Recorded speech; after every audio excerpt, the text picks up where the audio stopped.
In the dusty heart of Wyoming, a horse called Black Ember had broken bones, ruined cowboys, and left legends in his wake. No rope, no rider, no man could tame him. But when a young woman stepped into the ring, the unthinkable happened. The beast lowered his head. What followed wasn't just about a horse.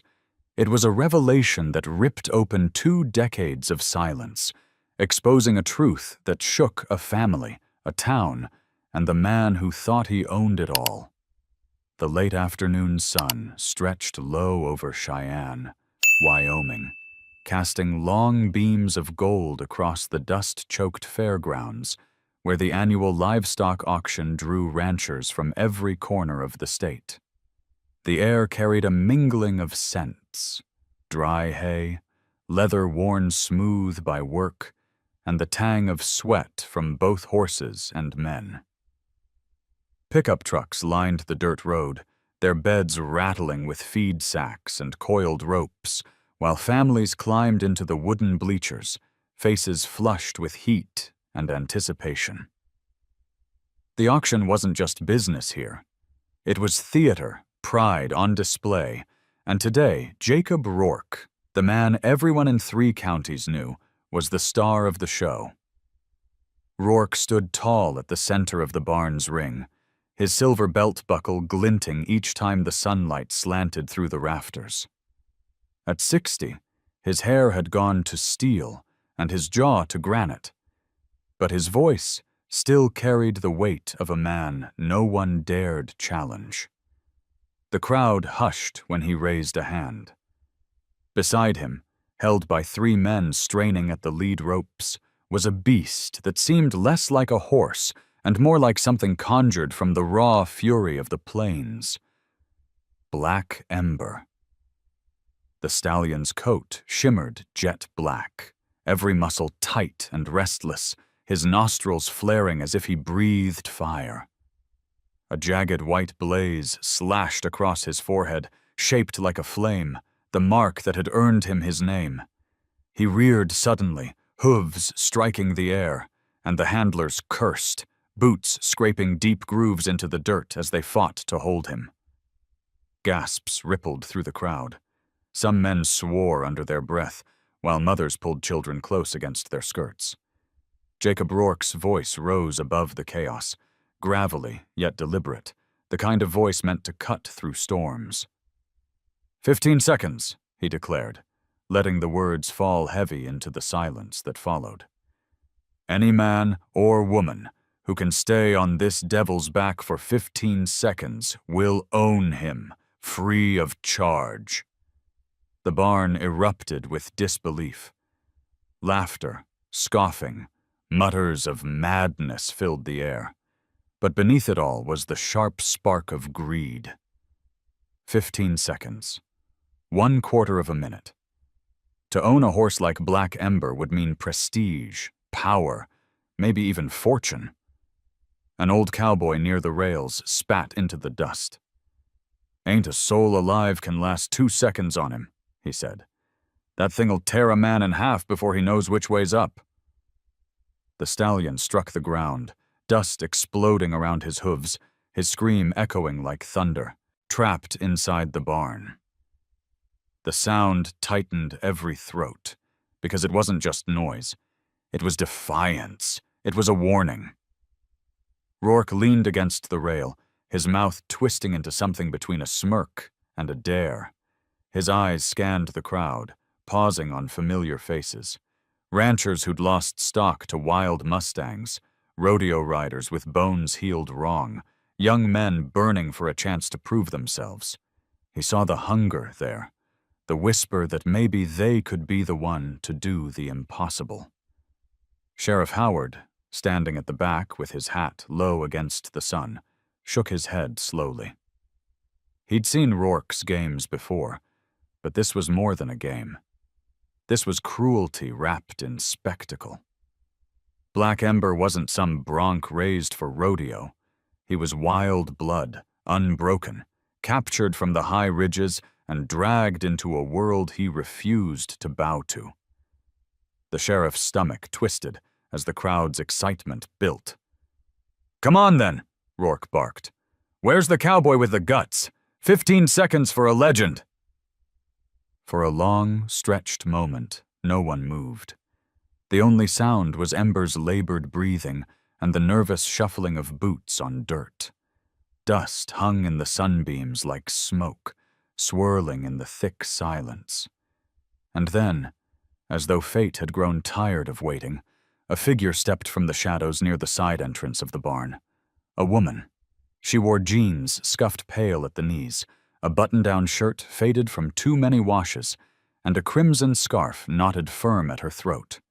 Her boots tapped steady against the boards as she walked forward, the crowd parting around her as if pulled by an invisible current. No one knew her name, but her presence drew every eye. She stopped at the edge of the ring, her gaze fixed not on Rourke, nor on the crowd, but on Black Ember. The stallion's ears flicked back, his chest heaving, muscles rippling like coiled lightning. For the first time all afternoon, he stilled. The murmurs rose in disbelief. A girl? A stranger? Sheriff Howard's brows pinched as recognition stirred in his chest, but the memory was too faint, too buried.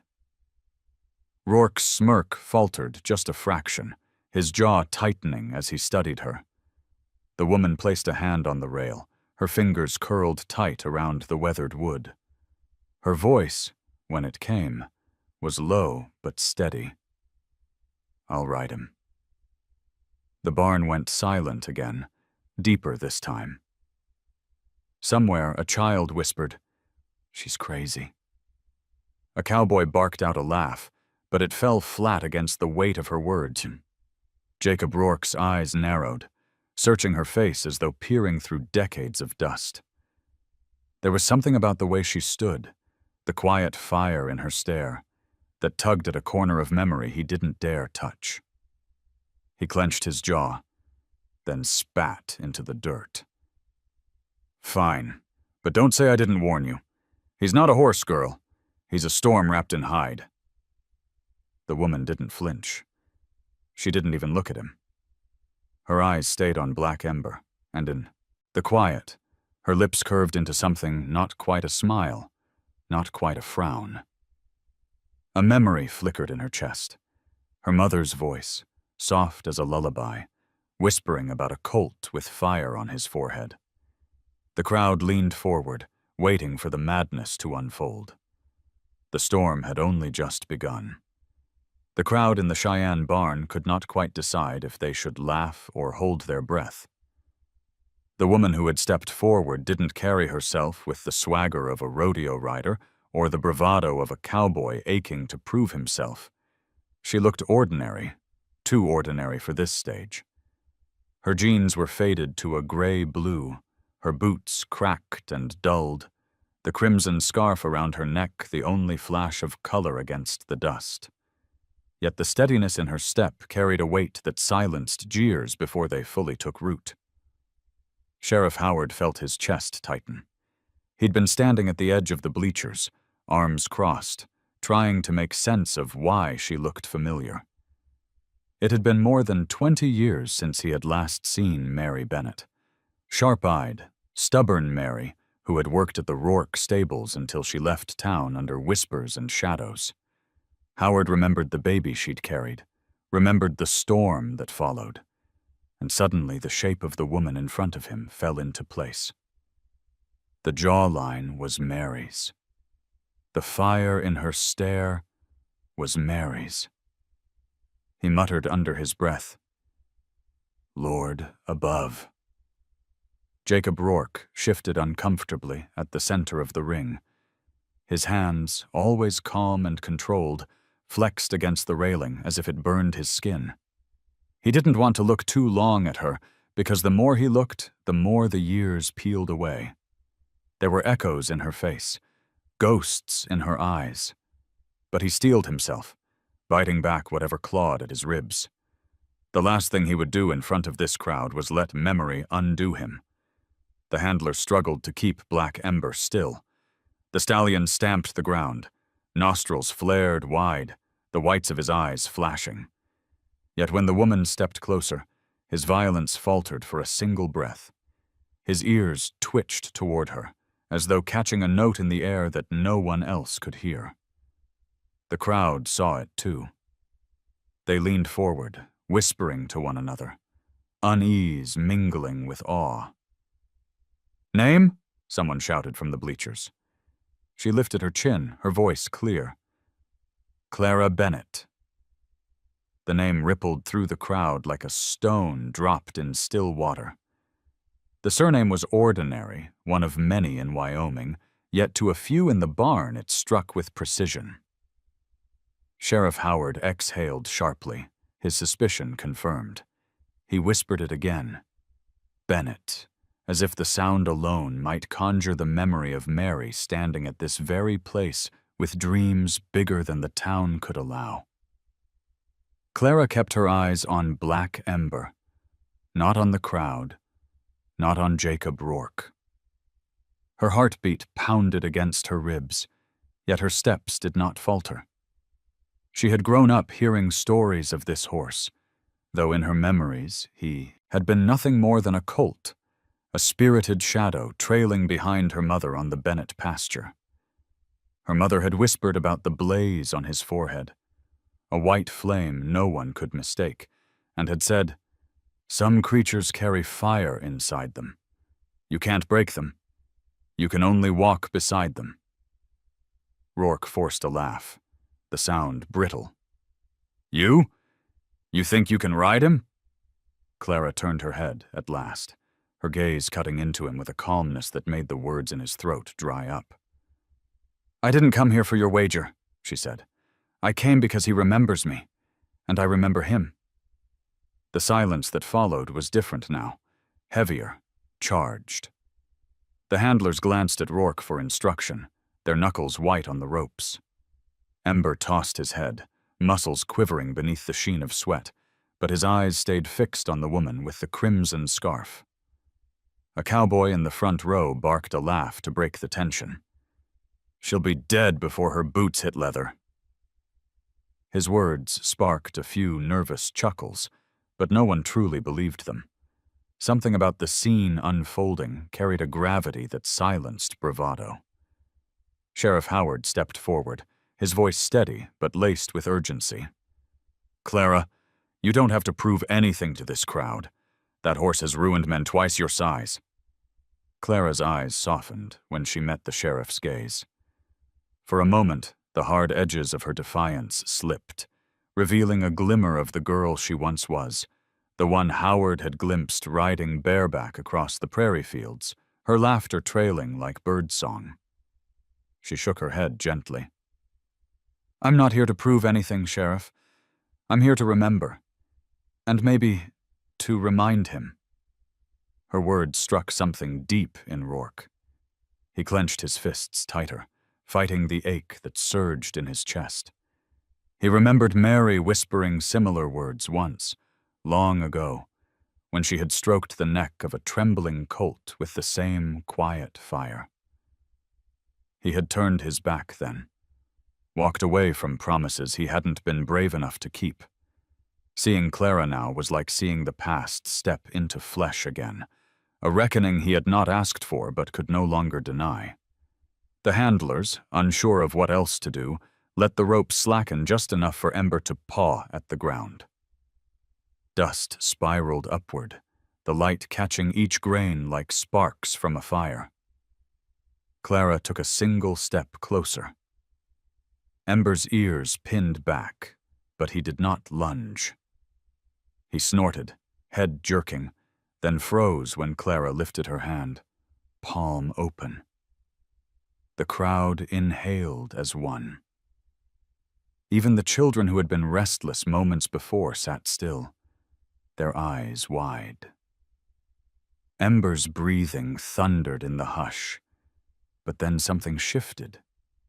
Small, almost imperceptible. His muscles eased, if only slightly. His head tilted, as though the storm inside him paused to listen. Clara's throat tightened. She whispered, low enough that no one else could hear. "It's me. I'm still here," the stallion blinked, a slow, heavy movement, and stepped forward half a stride. The handlers gasped, bracing for violence, but none came. Clara kept her hand steady, her body calm. When Ember's muzzle brushed her fingertips, a collective cry rose from the crowd. Shock, disbelief, awe. Jacob Rourke gripped the railing so tightly the veins in his forearms bulged. His face hardened, but his eyes betrayed him, glistening with something he refused to name. Clara let her hand rest against the stallion's neck. His skin twitched beneath her touch, rippling like the memory of wind across tall grass. She felt his heartbeat thrumming, wild but alive. Not rage, but recognition. Tears stung the back of her eyes, though she refused to let them fall. The crowd erupted into murmurs again, voices overlapping in disbelief. "Impossible! How's she doing that? No one's ever—" The words filled the barn like restless birds, but Clara didn't hear them. All she heard was the pounding rhythm of Ember's heart beneath her palm, the echo of her mother's voice reminding her that some creatures carried fire inside them, and if you were brave enough, you could walk beside it. And in that moment, Clara knew. The reckoning she had sought wasn't just with the horse, and it wasn't just with herself. It was with the man gripping the rail across from her, the man who refused to meet her eyes even as his past stood in front of him, alive and undeniable. The barn still hummed with disbelief, voices layering like restless bees, but Clara no longer heard them. Her hand remained on Black Ember's neck, her palm rising and falling with his heavy breaths, and with every second she felt herself sink deeper into a memory that was more her mother's than her own. The heat of the stallion's body pressed against her fingers carried her back through years she could hardly recall. Fragments of lullabies sung over prairie winds, the scent of sweat and leather from long days in the stables, the soft hum of her mother's voice whispering truths that Clara had only half understood as a child. The crowd had begun to shift in mood. Where once there had been jeers and disbelief, now there was an uneasiness, even fear. Cowboys who had bragged about their own rides at rodeos stared, wide-eyed, at the way Ember stood beneath Clara's touch, as though tethered not by rope, but by some invisible thread. Rourke still clung to the railing, his expression stone, but his knuckles were white as chalk. He could not take his eyes off the woman standing where Mary Bennett once stood. It was as if the years had folded back on themselves, and time had betrayed him. Clara, meanwhile, let herself drift. The barn around her blurred. She remembered nights as a little girl when her mother would take her out to the edge of the pasture, lifting her onto a fence post to watch the horses move against the moonlight. There had been one colt, restless and dark, that always kept near, his small blaze glowing white even in the dim. Mary had whispered, "That one will never bow his head, but he'll know you if you learn to listen." Clara had laughed, too young to understand, yet the words burrowed into her. Now, standing before the grown stallion, she felt that seed blossom into truth. Ember snorted suddenly, tossing his head, and the crowd gasped, but Clara did not move away. Instead, she took a breath and hummed a few notes. Off-key, fragile, but familiar. It was the same tune Mary used to hum while braiding Clara's hair, the same tune she had sung to the restless colt to calm him in the stable shadows. Ember's ears flicked forward, and his body stilled again, as though he, too, remembered. Sheriff Howard saw the change and shook his head slowly in wonder. "Damn," he muttered under his breath. He had seen men use ropes, spurs, and brute force, but never this. Never a whisper of a song that could quiet a storm.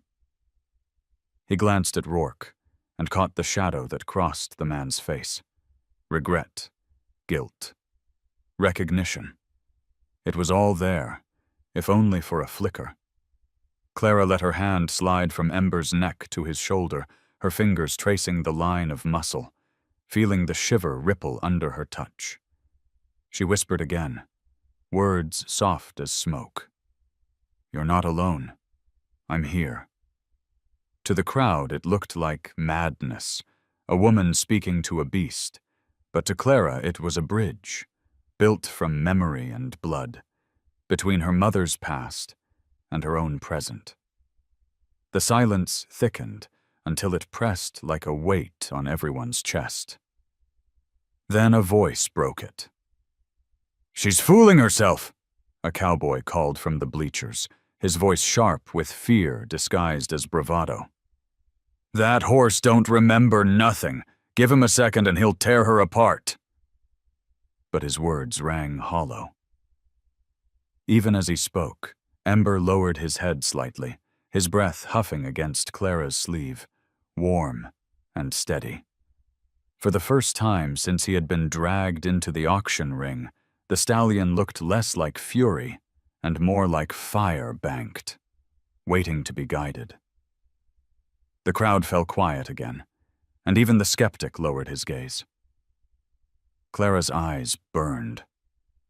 She thought of Mary, her mother's hands worn from work, her back bent from carrying more than her share of burdens, her laughter rare but radiant. Mary had left Fair Creek with her child, and never spoken Rourke's name again, yet she had carried the weight of him in her silence. Clara had grown up with questions that never found answers, with nights lying awake wondering why her mother's eyes clouded whenever certain songs drifted in on the radio.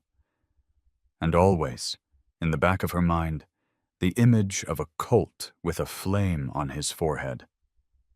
Now the answer stood before her, alive and breathing, his hide gleaming under the barn lights, his presence undeniable. She felt anger swell in her chest, not at the horse, but at the man across the ring. Jacob Rourke, who had turned his back on Mary Bennett, who had let pride crush, love, who now stood silent, as if silence could erase history. Her voice carried clear, trembling with restrained fury. "You think this is about a wager? About pride? This horse isn't your spectacle, Jacob. He's a memory. My mother's memory, and mine." The words hit Rourke like a strike. The murmurs rose in the barn, questions darting from one to another. Some recognized the name Bennett, recalled the whispers from decades earlier, the scandal that had never been spoken aloud, but never quite died. Sheriff Howard looked down, his jaw clenched. He had suspected, but hearing Clara speak it aloud carved the truth into the air. Ember tossed his head again, but not in rage. His eyes softened, ears twitching at Clara's voice, as if he understood that this was not just her battle. It was his as well. The moment stretched. The crowd waited for Rourke to answer, but the man said nothing. His silence was heavier than any denial. His shoulders sagged slightly, his age showing in the lines of his face, the wear of years he had spent trying to bury what could not be buried. Clara stroked Ember's neck, her own voice breaking just slightly as she whispered, "She told me you would remember." The horse pressed closer, his muzzle brushing against her chest like a child seeking comfort. A shudder passed through Clara, and tears she had fought for years finally slid free. The barn was utterly still. The only sound was the slow rhythm of the stallion's breathing, syncing with the beating of Clara's heart. For the first time in her life, she felt the flame her mother had spoken of. The flame carried not just by ember, but by her own blood. It was wild, untamed, and it had brought her here, to this moment of reckoning. The challenge had begun with a wager, but as the dust swirled and the crowd sat in stunned silence, it was clear to all that what burned in that barn was far greater than 15 seconds on a wild horse's back. It was memory. It was legacy. It was truth clawing its way into the open air. And Clara, standing with her hand on Black Ember's neck, knew she was ready to let it burn. The heat inside the barn pressed down heavy, as if the very rafters leaned closer to witness the impossible scene unfolding. Dust still hung in the air from Black Ember's restless stamping, but there was a hush now, a silence thick enough to make every creak of the wooden beams sound like thunder. The stallion's eyes, wild and bright as coals, stayed locked on the woman before him. For years he had been nothing but fury and violence, throwing riders like rag dolls, breaking bones, refusing every attempt at control. But now, as Clara Bennett's hand lingered against his neck, his eyes seemed different, no less wild, but tempered with something the crowd struggled to name. Clara drew a slow breath, feeling the warmth of the horse's hide beneath her palm. She remembered her mother's words, the warning that some creatures carried storms inside them, storms you could never cage, but only walk alongside. The blaze on Ember's forehead glowed white beneath the barn lights, and she thought of the nights long ago when Mary had pointed to that same mark on a colt and whispered that it was a sign, a flame born in the dark. Clara had been a child then, but now the truth of those words settled deep inside her chest. The handlers holding the ropes were frozen in disbelief, unsure if they should yank Ember back or let him stand. One of them muttered, "He's never done that before?" his voice cracking under the weight of fear and wonder. Sheriff Howard stepped forward, eyes narrowing as he studied the horse and the young woman.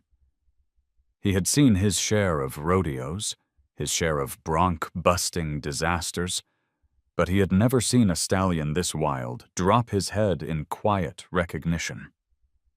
Jacob Rourke stood rigid at the rail, but inside his chest a storm raged. The sight of Clara's steady hand on the horse's neck tore open a wound he had buried decades ago. It was Mary's face he saw superimposed over Clara's, the same calm defiance, the same fire that would not yield. He clenched his jaw so hard that the muscle in his cheek twitched. The crowd could not see the memories clawing at him, but they could see his silence. And silence in a man like Rourke was more damning than any outburst. Clara leaned closer, her lips moving with words no one else could catch. Ember's ears swiveled, his breathing slowing, his eyes still fixed on her. To the onlookers, it was sorcery, madness. But to Clara, it felt like recognition, a thread strung from her childhood through her mother's stories into this very moment. She whispered the name her mother had once used for him, Flame, and the stallion shivered, not with rage, but with memory. A ripple moved through the audience. Men who had come expecting to see blood and broken bones now shifted in their seats, caught between awe and unease. A woman near the front clutched her child's hand tighter, whispering, "It's like he knows her." The words traveled, growing louder as they passed from lip to lip, until the entire barn buzzed with the possibility that this was not chance, but fate. "Enough!" Rourke barked suddenly, his voice echoing through the rafters. His face was flushed, his composure cracking. "This is a trick. That horse isn't tamed. You'll see the truth soon enough. His words struck hard, but even he heard the hollow ring in them. Clara did not flinch, did not turn her head. She kept her eyes on Ember, her body still, her hand steady. The stallion shifted his weight. The muscles in his legs coiled, but instead of lunging, he stepped toward her, closing the space between them. The barn erupted with gasps.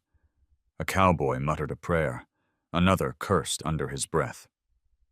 Sheriff Howard's hand went instinctively to the badge on his chest, as if the weight of law might anchor him in this storm of disbelief.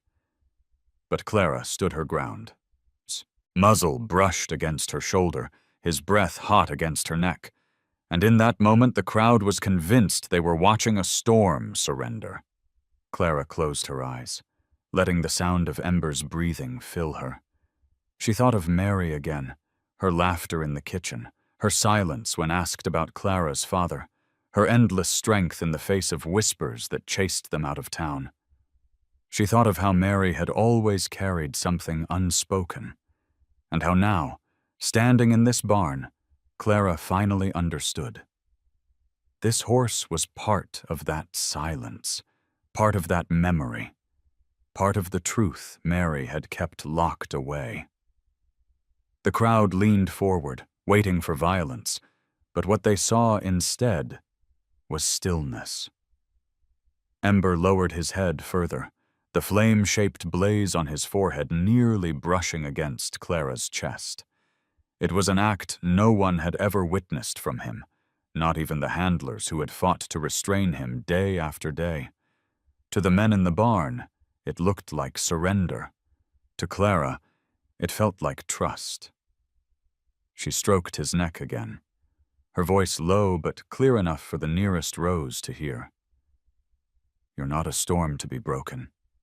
You're fire, and fire remembers where it came from. The words rippled outward, carried by the silence, until even those in the back felt the weight of them. Rourke turned his face away, his hand gripping the rail so tightly the wood groaned. He could not watch the past staring back at him, not in the shape of a daughter he had never claimed, and a horse that carried the ghost of the woman he had abandoned. The crowd noticed, and murmurs rose again, questions sparking in every corner of the barn. For Clara, none of it mattered. She felt the heat of Ember's body, the steady pulse beneath his skin, and for the first time since she had buried her mother, she felt that she was not alone. The eyes of the wild horse met hers, and in them she saw not just fury, but recognition. Not just fire, but memory.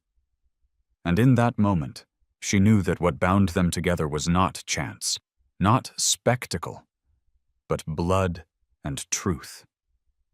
Truth that the whole town was about to face. The air in the auction barn thickened until it felt like every breath might shatter. Black Ember stood so close to Clara that the heat of his body seemed to wrap around her. His ears twitched, nostrils flaring with a sound that rumbled low, but he did not strike. The crowd, dozens of ranchers, riders, wives, and children, watched in awe. Some leaned forward as though by leaning they could draw closer to the mystery. Others shrank back, uneasy that what they were witnessing might defy everything they had believed about beasts and men.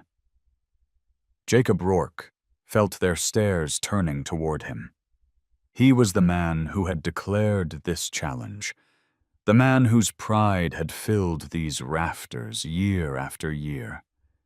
He had spent decades commanding crowds with a snap of his voice and the glint of his silver buckle. But now, as his hands gripped the railing, he felt the shift. Their eyes no longer saw him as the unshakable master of livestock, but as a figure caught between silence and truth. Clara stroked the stallion's neck again, whispering something none could hear. The great chestnut and black beast blew out a long breath, shoulders easing though his muscles still coiled like wire. The handlers looked to Rourke, uncertain whether to pull Ember away, but he gave no order. He couldn't. His voice had left him, trapped somewhere between rage and shame. Sheriff Howard cleared his throat from the side of the ring, his voice steady and low, but with an edge sharp enough to slice the silence. "Jacob, I've known you 30 years.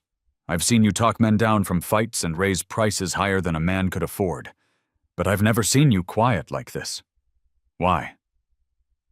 The sheriff's words stirred the crowd, feeding the whisper that had begun to crawl between them. Some of the older faces remembered Mary Bennett, the girl with fire in her eyes who had left town suddenly, whispers of heartbreak trailing in her wake. Their glances darted between Clara and Rourke, and suspicion took root. Rourke straightened, forcing his voice into the gravelly boom that once silenced whole barns. "This means nothing. A horse is unpredictable. He's tricked you. She's tricked you. Don't be fooled into thinking this is anything more than a show." But the words rang hollow, echoing in the rafters, without the strength they once carried. Boone Carter, an old horsebreaker with scars along both arms, spat into the dirt near his boots and muttered just loud enough to be heard, "That ain't no trick. That's memory. I seen it once before, when Mary sang to a colt in this very barn." His voice cut deep, because everyone knew Boone never wasted breath on lies. Clara lifted her chin then, finally turning her gaze toward Jacob Rourke. Her eyes were steady, unflinching, as though every year of silence and every question about her mother had coalesced into this single stare. Ember stayed beside her, his flank brushing against her arm, the blaze on his forehead gleaming under the harsh lights. "This isn't a trick," she said, her voice carrying clear. "This horse knows me. He knew my mother before me. And you—" She let the pause hang heavy, each heartbeat a drum in the barn. "You knew her too, didn't you, Jacob?" The crowd erupted in murmurs again, louder this time, suspicion turning to certainty in their tones. Some shifted uncomfortably, unwilling to believe the auctioneer they revered could be tied to such a story. Others leaned closer, hungry for truth. Rourke slammed his palm against the railing. "Enough!" his voice thundered, but even in its force there was a crack, a fissure too obvious to hide. "You don't know what you're talking about. You've no idea who I am or who your mother was. You think a horse's nod means truth? You think whispers can change a man's name?" But Clara did not flinch. She took one slow step toward him, Ember following as if tethered by invisible rope. The crowd drew back instinctively, creating space as though the weight of what was unfolding needed room. Clara's scarf fluttered with the draft of the stallion's breath, crimson against the dust. "You can shout down this crowd, Jacob," she said softly, but with a force sharper than his booming voice. "But you can't shout down blood. You can't bury memory, and you can't deny what stands in front of you." Ember stamped once, the sound reverberating through the boards like a gavel striking wood. The noise startled some children, who clung tighter to their parents, but it also sealed the moment with an authority no man could imitate. Sheriff Howard's eyes narrowed, watching Rourke closely.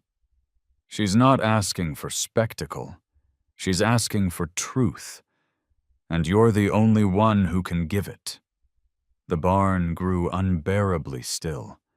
Every person, every breath seemed suspended. Rourke's pride warred inside him with the truth he had carried like a stone in his gut for decades. To admit it would unravel him before them all, strip him of the iron mask he had worn.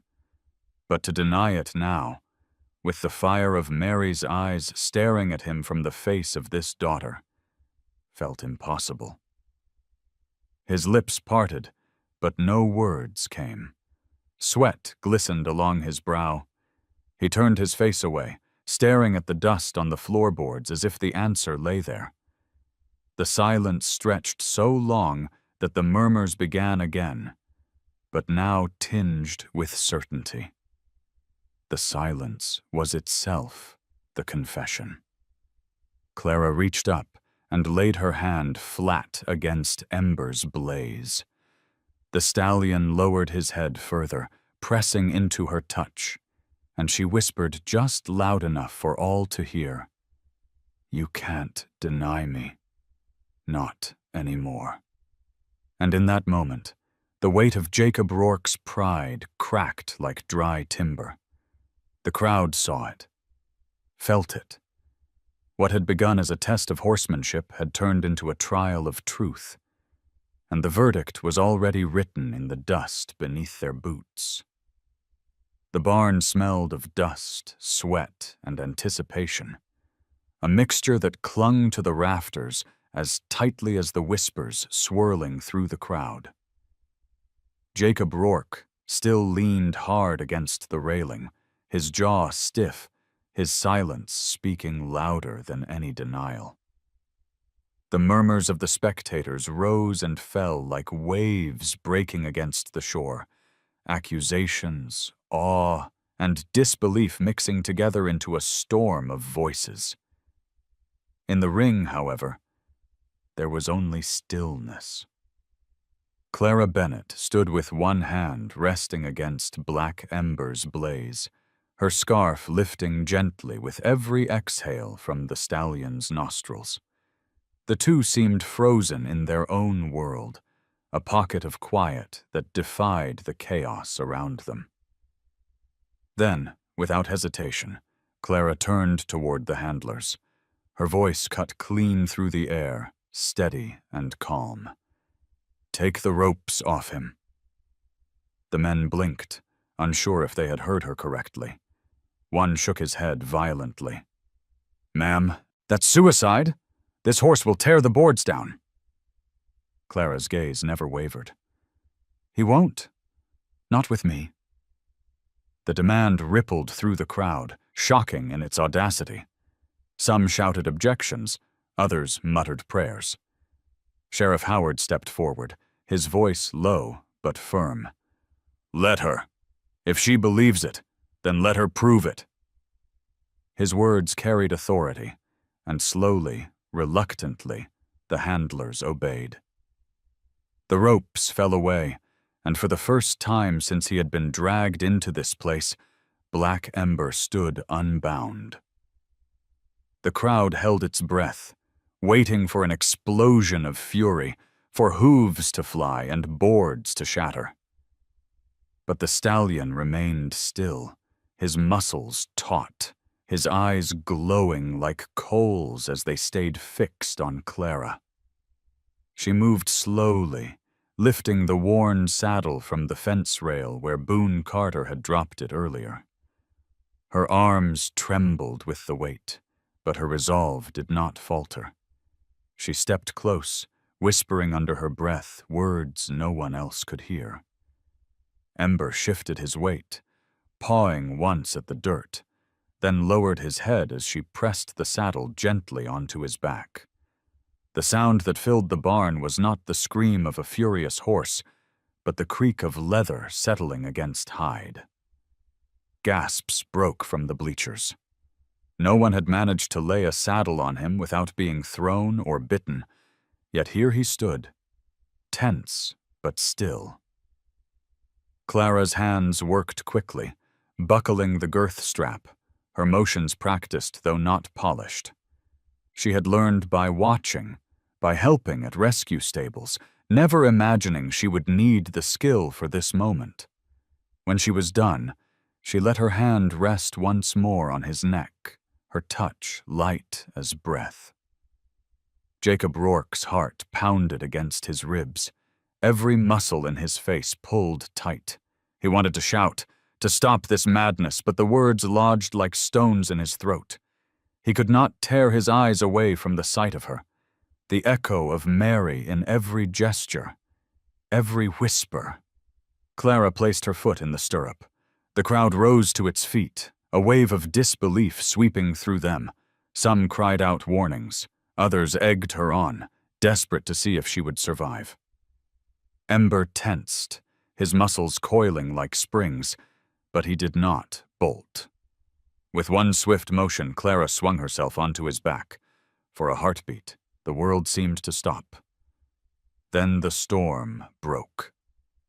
Ember launched into the air with a power that shook the ground. His hind legs kicked high, his body twisted, and dust exploded beneath his hooves. The crowd screamed. A man shouted, "She's finished!" Another woman buried her face against her husband's chest. But Clara held firm, her hands gripping the reins lightly, her body moving with the stallion instead of against him. She whispered through clenched teeth, the words carrying only to Ember's ears. "It's me. You know me. Remember." The stallion bucked again, higher this time, his front hooves striking out, but Clara's boots stayed rooted in the stirrups. Her back stayed straight, her balance unbroken. The noise in the barn rose to a roar, the clatter of boots on boards as men stamped in shock and disbelief. Sheriff Howard stood unmoving, his eyes wide.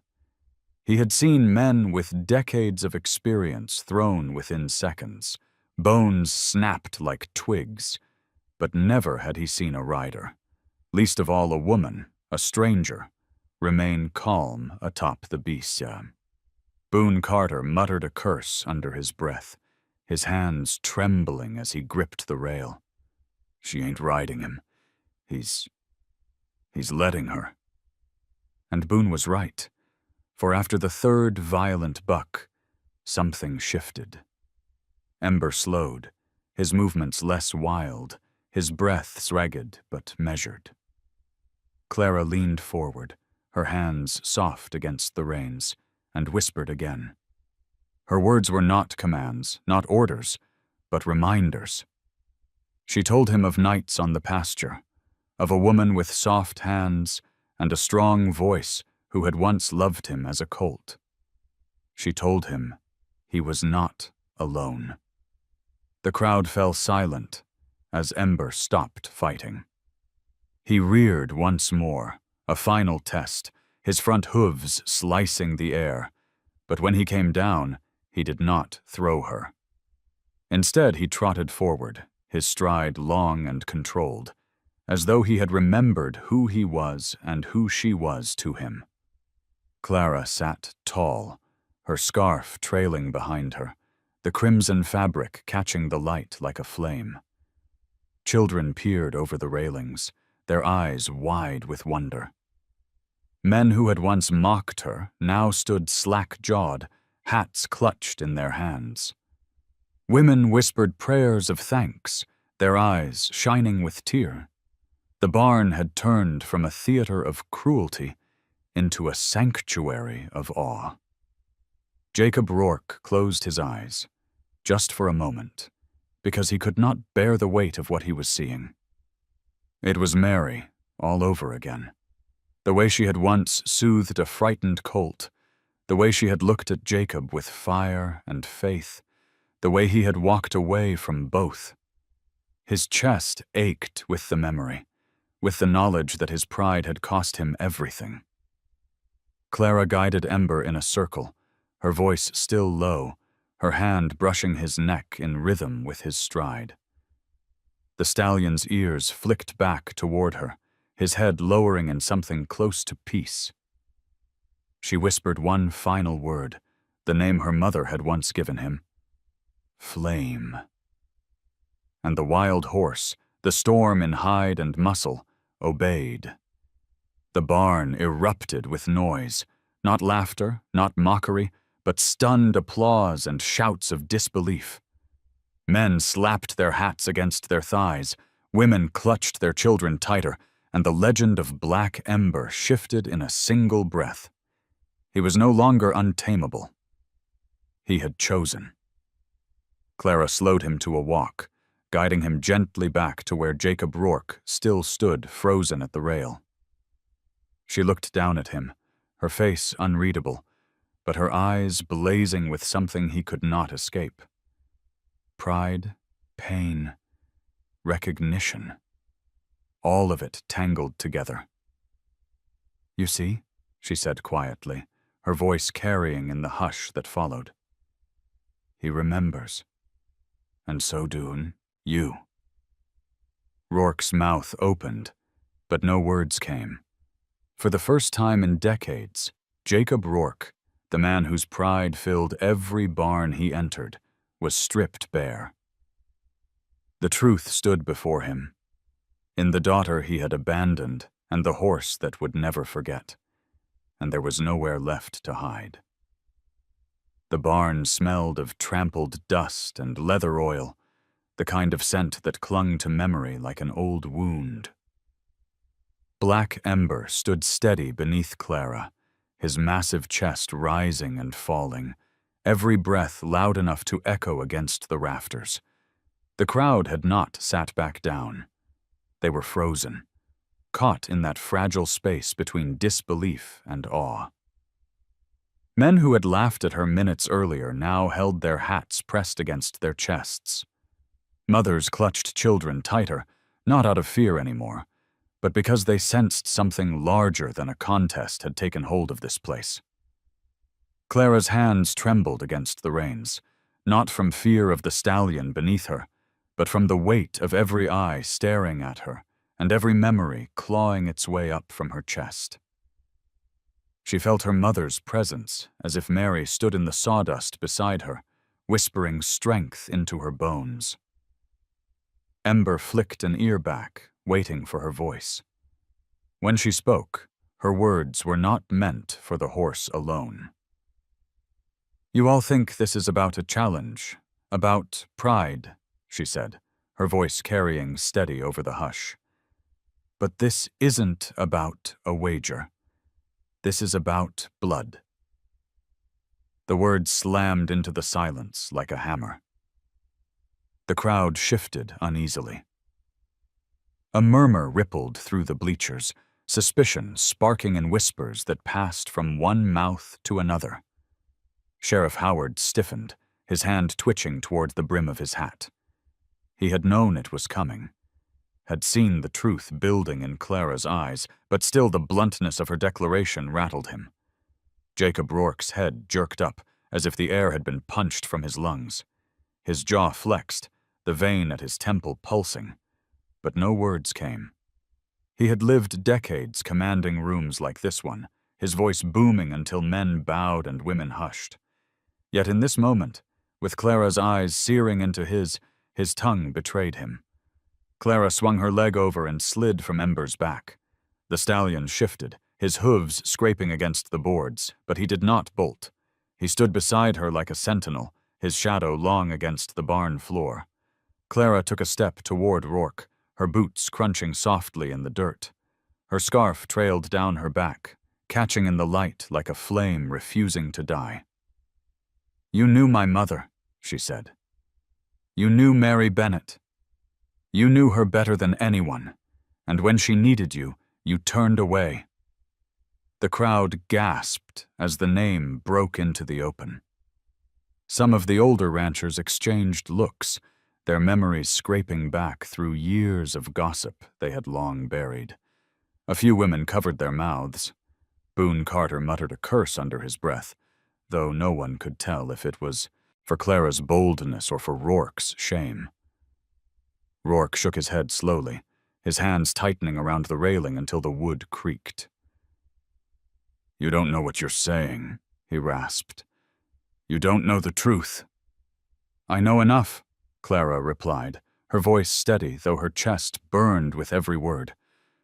"I know that she left this town carrying me, carrying your silence, carrying the weight of a man who had sworn to love her, and then vanished when the promise cost too much."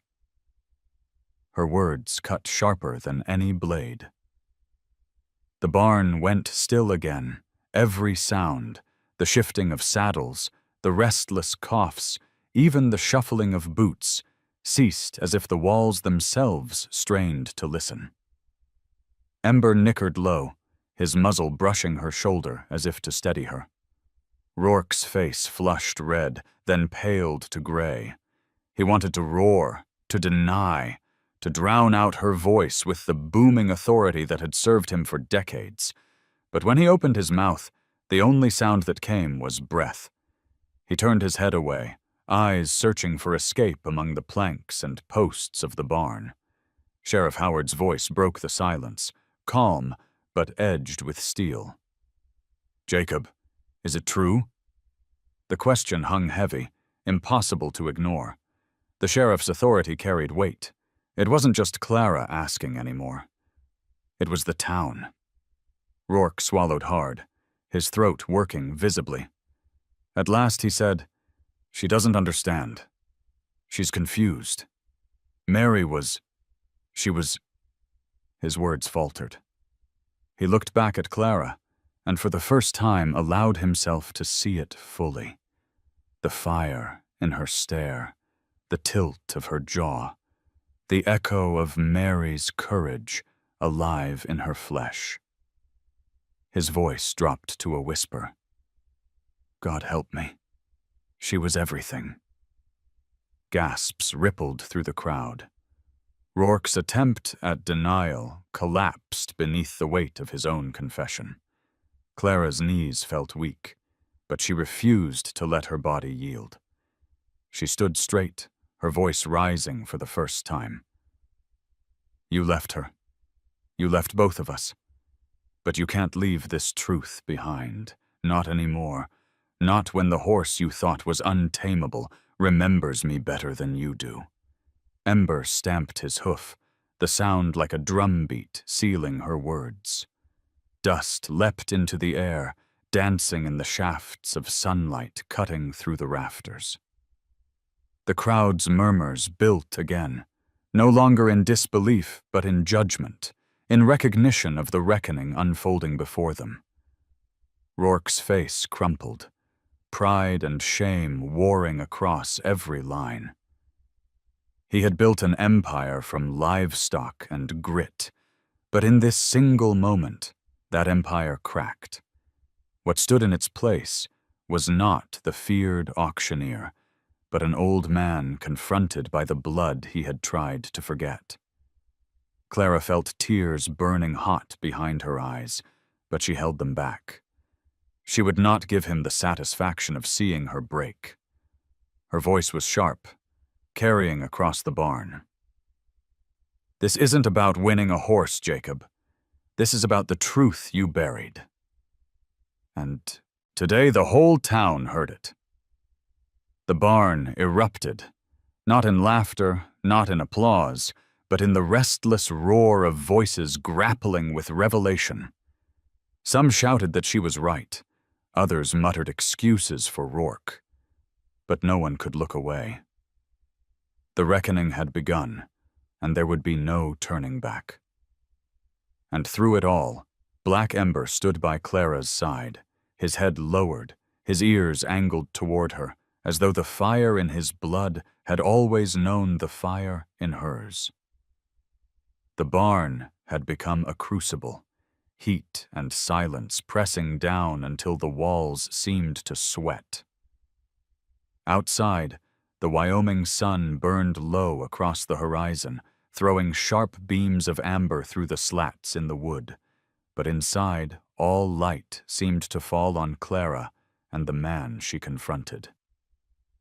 Black Ember stood beside her, a living shadow, his head low, the flame-shaped blaze on his forehead glowing as if it had been branded for this very hour. Clara's words still lingered in the rafters. "You left her. You left both of us." The echoes had silenced the crowd, turning their laughter and doubt into stunned quiet. The people of Cheyenne, ranchers hardened by winters, mothers who'd buried sons, Men who'd lost fortunes on horses that couldn't be tamed, now stared not at a spectacle, but at a wound long hidden, torn open in front of them. Jacob Rourke looked older than anyone had ever seen him. His shoulders sagged, as if the weight of decades had finally settled onto them. He opened his mouth once, twice, but nothing came. The words that had built his empire, the voice that could raise bids to the sky, failed him. He was left only with silence. Clara stepped forward, her boots grinding in the dirt, her hand still brushing Ember's mane as if the horse's steady presence could anchor her. She felt her pulse hammering in her throat, but her voice was calm, sharp, undeniable. "You wanted a show, Jacob. Well, here it is. Not the horse breaking, not the cheers you expected. This is your truth breaking open." Gasps rippled through the bleachers. Some of the older ranchers exchanged glances, men who remembered Mary Bennett's laughter, the way her eyes had once lit the barns of Fair Creek. Women whispered, clutching children who stared wide-eyed at the drama unfolding. The younger faces, those who only knew Rourke as the auctioneer whose word was law, looked at him now with doubt. And doubt was more dangerous than open rebellion. Boone Carter leaned against a post, his weathered face twisted. He spoke in a low growl that carried nonetheless. "I saw her, Jacob. Saw Mary singing to a colt in this very ring, same blaze on its head as that one standing there now. Don't you dare say you don't remember." Rourke flinched as though struck. His hands gripped the rail until his knuckles turned white. His voice came at last, raw and ragged, stripped of its usual command. "I remember." The admission dropped heavy into the air, pulling a collective breath from the crowd. He looked up at Clara, and the years melted away. "I remember her better than anything else I ever had, and that's why I left." The barn stirred with confusion, voices rising and falling like storm winds. Clara's brow furrowed, her anger flaring hot. "You left because you loved her?" she demanded. "You left because she meant too much? That's your excuse for a lifetime of silence?" Rourke's jaw clenched, his voice breaking under the pressure of the truth he had never spoken aloud. "I left because I was a coward, because I thought giving her my name would ruin her, because I thought the world I'd built, the greed, the pride, the enemies I'd made, would swallow her whole. And I told myself walking away was mercy."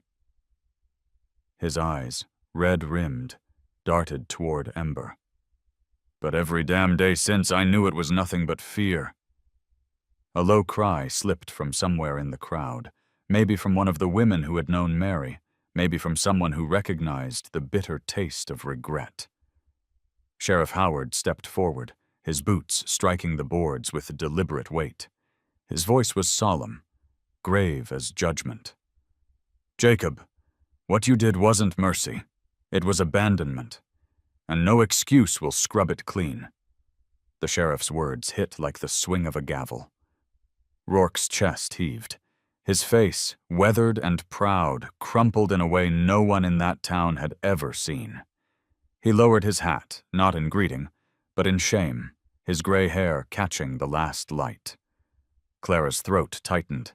She wanted to scream, to curse him for the years of silence, the years her mother had bent her back to the bone, raising a child alone, the years she had gone without answers.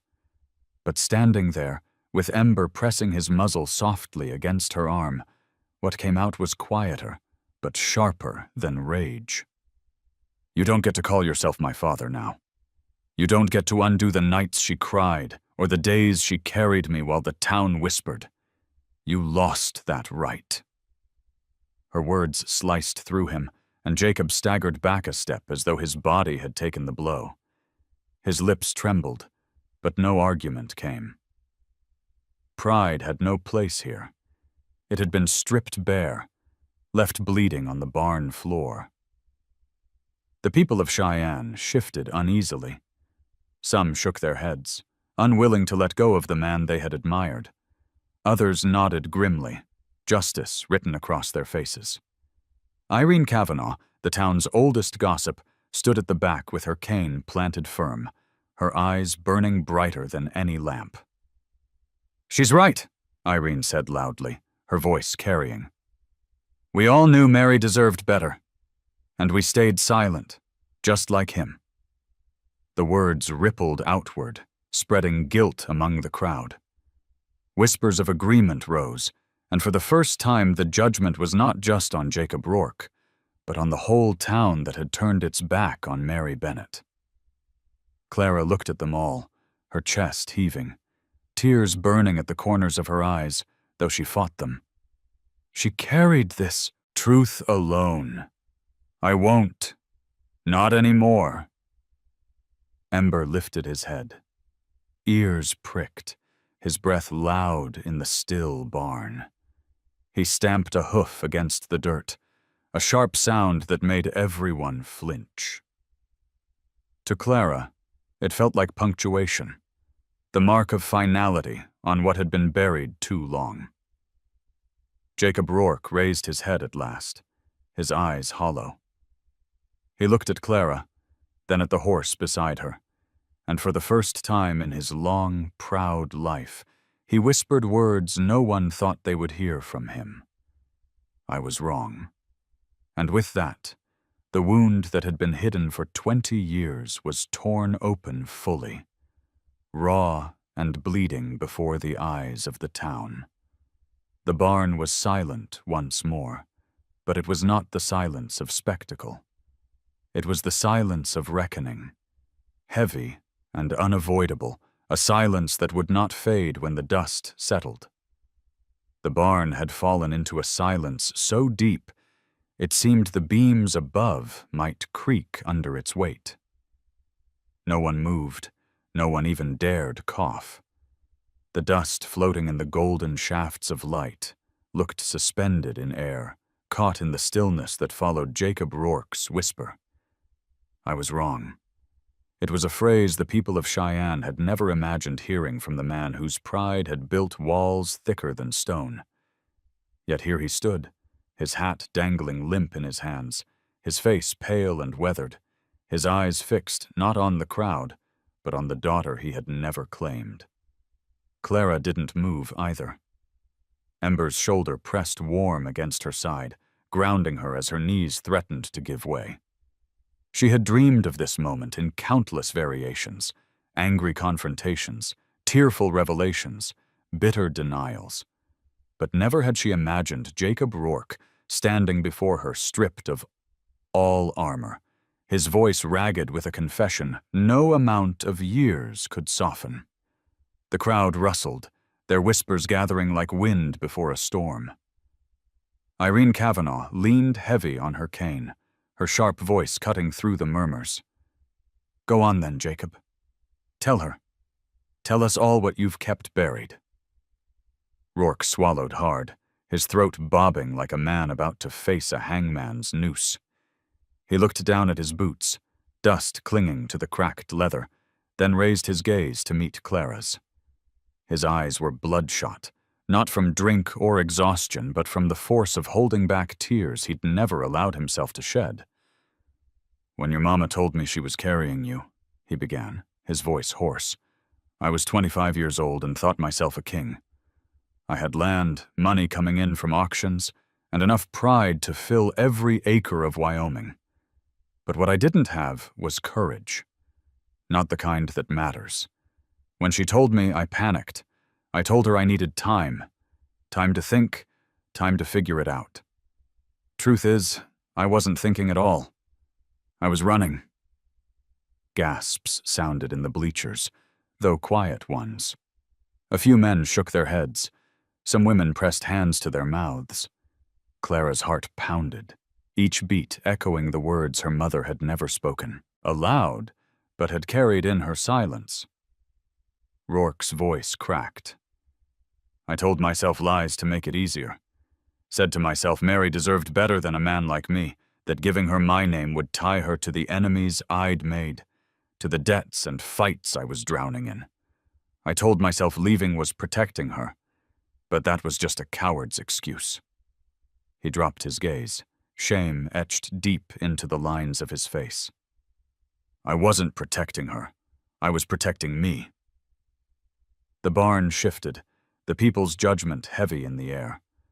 Some muttered that at least he'd admitted it, others hissed that a real man never would have walked away. Sheriff Howard's eyes narrowed, his arms crossed tight across his chest, but even he stayed silent, letting Rourke's confession spill into the dirt. Clara's throat tightened, but her voice came clear. You left her to raise me alone. You left her to work herself raw while this town whispered behind her back. Do you know what it's like to grow up hearing your father's name only as a curse? To see the woman who loved you most break herself in half just to keep food on the table? Her voice cracked on the last words, but she held herself tall. Ember shifted his weight, nudging her arm, as though the stallion himself could sense the breaking point in her chest. Rourke's jaw quivered, and for the first time his tears fell. He didn't wipe them away. He let them trace the weathered lines of his cheeks, let them show what he had hidden for 20 years. Every night, Clara, he whispered. Every night I thought of her, and of you. I told myself I'd go back when I'd made enough money, when I'd built a life worthy of you both.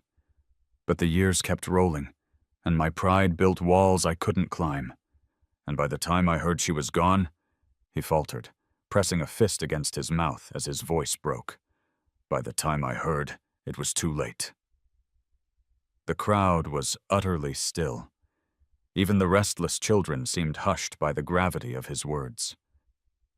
The barn was no longer an auction hall, but a courtroom, and Rourke was both witness and defendant, spilling testimony no one had expected to hear. Clara's vision blurred with tears she fought to contain. Her mother's absence had been an ache so constant she had nearly grown used to it. But hearing the man before her admit his cowardice ripped the wound open fresh. You don't get to stand here and ask for forgiveness, she said, her voice trembling. You don't get to erase what you did with a few broken words. My mother deserved your courage. I deserved a father, and you gave us nothing but silence. Rourke nodded slowly, each movement heavy as though it carried stones. You're right. I don't deserve forgiveness. I don't expect it. But I couldn't let you stand in this barn, looking me in the eye, and let another lie slip from my mouth. You deserve the truth, even if it's 20 years too late. Ember let out a low whinny, the sound startling in the silence, almost as if he, too, bore witness to the confession.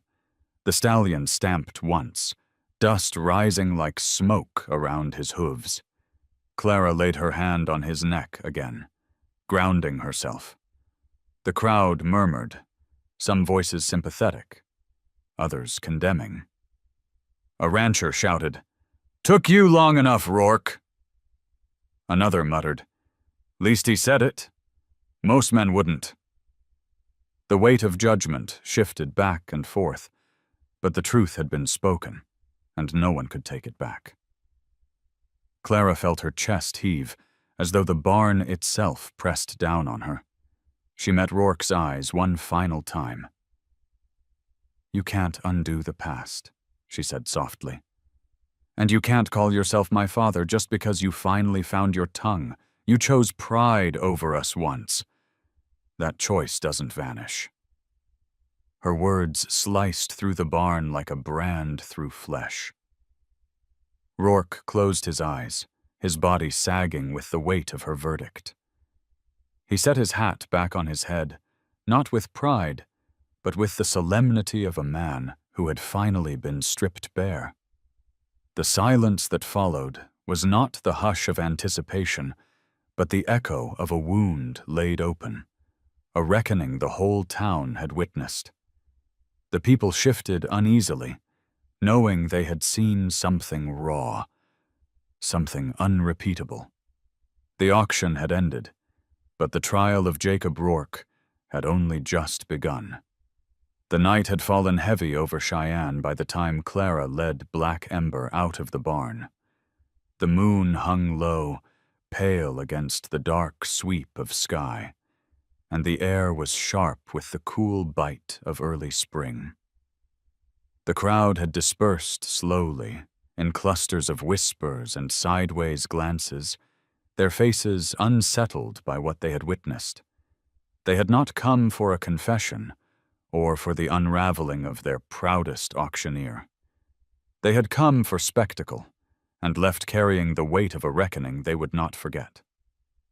Clara's boots scuffed the gravel as she walked, Ember trailing behind her on a loose lead. The stallion's head was low, his ears flicking toward every sound, but his body moved with her as if tethered not by rope, but by something deeper. She felt drained, her chest hollowed out from all the words she had spoken, yet the horse's steady presence at her side was a kind of anchor. The scarf at her throat clung damp against her skin with sweat, the crimson fabric darkened in patches, but she hardly noticed. The barn door creaked again, and Sheriff Howard stepped into the lamplight.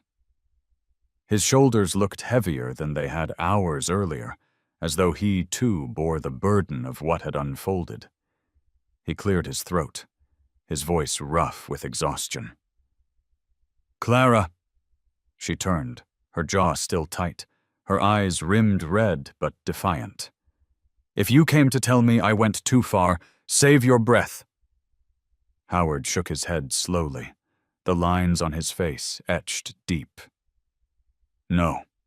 I came to tell you that you did what no one else had the courage to do. You dragged the truth into the open. And for that, Mary would be proud." The name hit her chest like a stone, knocking the breath out of her. For a moment, her composure faltered. She looked away, blinking hard, her hand tightening on Ember's lead rope. "She carried it alone for so long. I couldn't. Not anymore." The sheriff stepped closer, lowering his voice. "You should know. There'll be folks who won't thank you for it. Jacob's been a pillar in this town, even if his foundation was rotting. Some will stand with you, but some will turn away. You'll need allies if you mean to stay." Clara lifted her chin, the defiance flickering back into her eyes. "I've stood alone most of my life. I can keep doing it." Howard studied her, then let out a breath that was half a sigh, half a laugh. "Maybe you can. But even the strongest rider needs someone holding the gate." It was then that another figure approached, small against the glow of the lanterns. A boy, no older than 12, with hair shaggy from neglect and boots that looked a size too big. He carried a dented tin pail in one hand and a scrap of bread in the other. His eyes, wide and earnest, fixed not on Clara, but on the stallion beside her. "Ember," the boy whispered. His voice was soft, but the horse's ears flicked toward him instantly. Clara narrowed her gaze. "You know this horse?" The boy nodded, stepping closer, though caution slowed his steps. "I've been sneaking out to the pens at night, feeding him what I could. He was so angry, but he let me close. Guess he was just hungry for more than hay." His cheeks flushed as he added, "Name's Eli." Ember stretched his muzzle toward the boy, breathing in the scent of the bread. Eli held it out, and the stallion took it gently, chewing with a low rumble in his chest. Clara stared, stunned by the ease between them. For weeks, maybe months, while Rourke paraded Ember as a monster, this boy had offered him quiet kindness in the dark. Sheriff Howard raised an eyebrow, the corners of his mouth twitching. "Looks like you've got another ally, Clara, and a stubborn one at that." Clara crouched slightly to meet Eli's eyes. "Why'd you do it? Why risk it? Eli shrugged, his voice barely more than a murmur. Because I know what it's like to be locked out, to be treated like you're nothing. My pa left too. Folks don't listen much to kids like me, but horses listen. The words hit Clara deeper than she expected. She reached out, brushing a hand through Ember's mane, her other hand steadying the boy's pail. Then you know what this means. He's not a storm to be broken. He's proof of what we've all carried. The lies. The silence. The sheriff's voice was low, but his eyes glinted with a fire she hadn't seen before. Clara, if you mean to keep him, if you mean to stand here against Jacob and whoever still clings to him, you'll need to make a choice. This town's about to split down the middle. And once that line is drawn, you can't straddle it. Clara felt Ember's breath warm against her sleeve, felt Eli's small presence at her side, and the sheriff's steady gaze holding hers.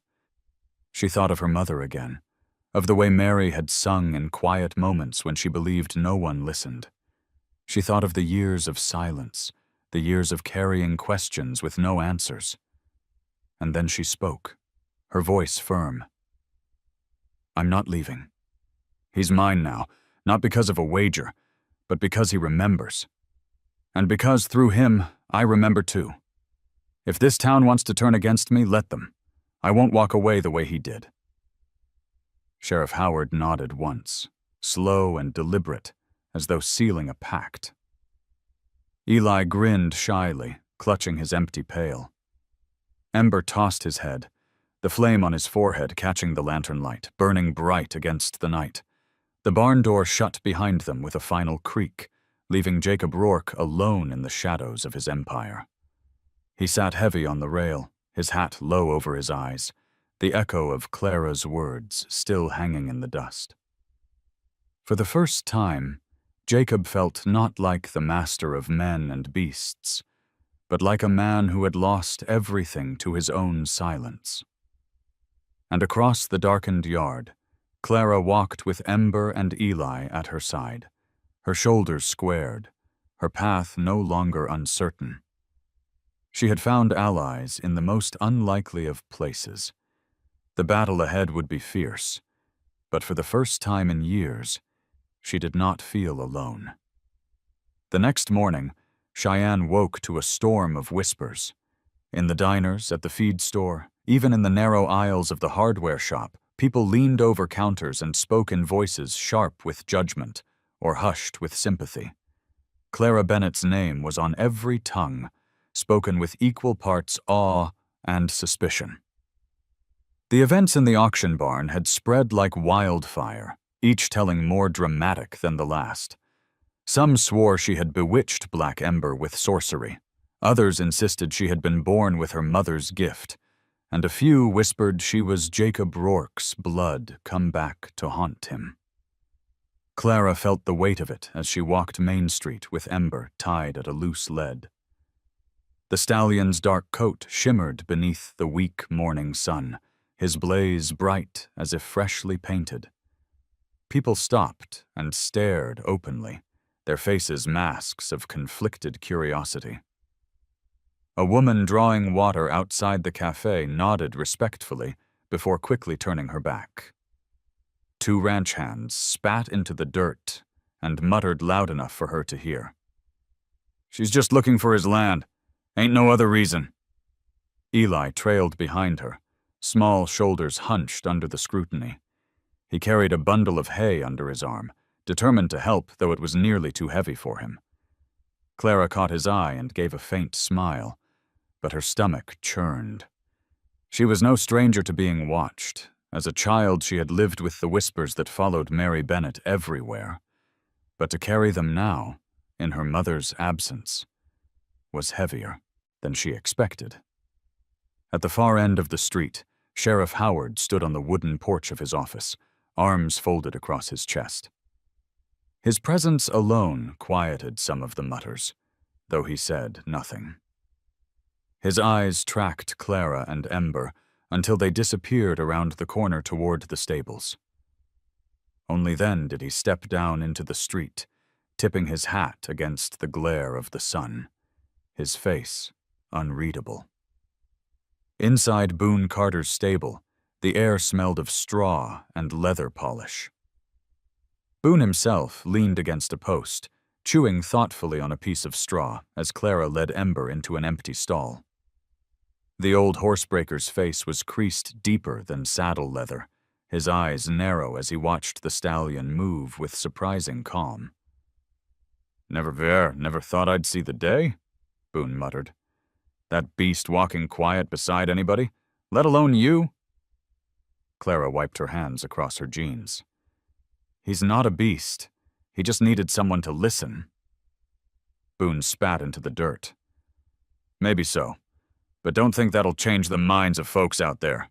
Half of them think you're a miracle. The other half think you're a curse." He straightened, his tone sharpening. "And some of them, they think you're a threat to Jacob." The words struck like a spark in dry grass. Clara felt her throat tighten. "I never asked for his land or his name. All I wanted was the truth." "Truth don't keep men warm at night," Boone replied. "Land does. Power does. And Rourke's held both for longer than most of these folks been alive. You take that away, even just in reputation, and you'll find more enemies than friends." Clara didn't answer. She stroked Ember's neck, feeling the steady pulse beneath his skin. The horse flicked an ear back toward her voice, calm in a way that reassured her. Still, the old man's words echoed.